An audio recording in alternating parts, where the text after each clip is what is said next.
कहानी विश्वास की ताकत। एक बार एक आदमी हाथियों के एक कैंप के पास से गुजर रहा था।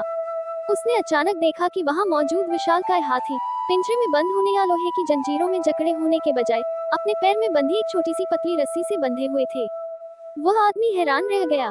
उसे समझ नहीं आया कि इतने बड़े और ताकतवर हाथी जो एक झटके में उस रस्सी को तोड़ सकते हैं, वे खामोशी से क्यों खड़े हैं और भागने की कोशिश क्यों नहीं कर रहे।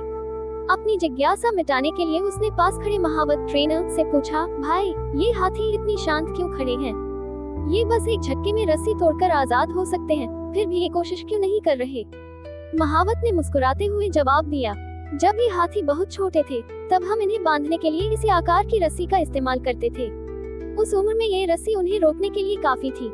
जब वे छोटे थे उन्होंने इसे तोड़ने की बहुत कोशिश की, लेकिन तब वे इसे तोड़ नहीं पाए। धीरे धीरे उनके दिमाग में यह बात बैठ गई कि मैं इस रस्सी को नहीं तोड़ सकता। अब वे बड़े और बहुत ताकतवर हो गए हैं, लेकिन आज भी उन्हें यही लगता है कि वे इस रस्सी को नहीं तोड़ सकते, इसलिए वे कभी इसे तोड़ने की कोशिश ही नहीं करते।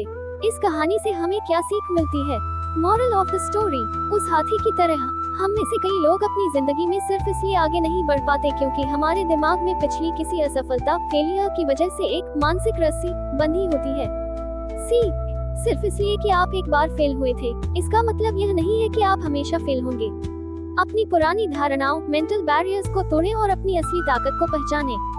क्या आप किसी खास विषय जैसे सफलता, कड़ी मेहनत या धैर्य पर कोई और कहानी सुनना चाहेंगे?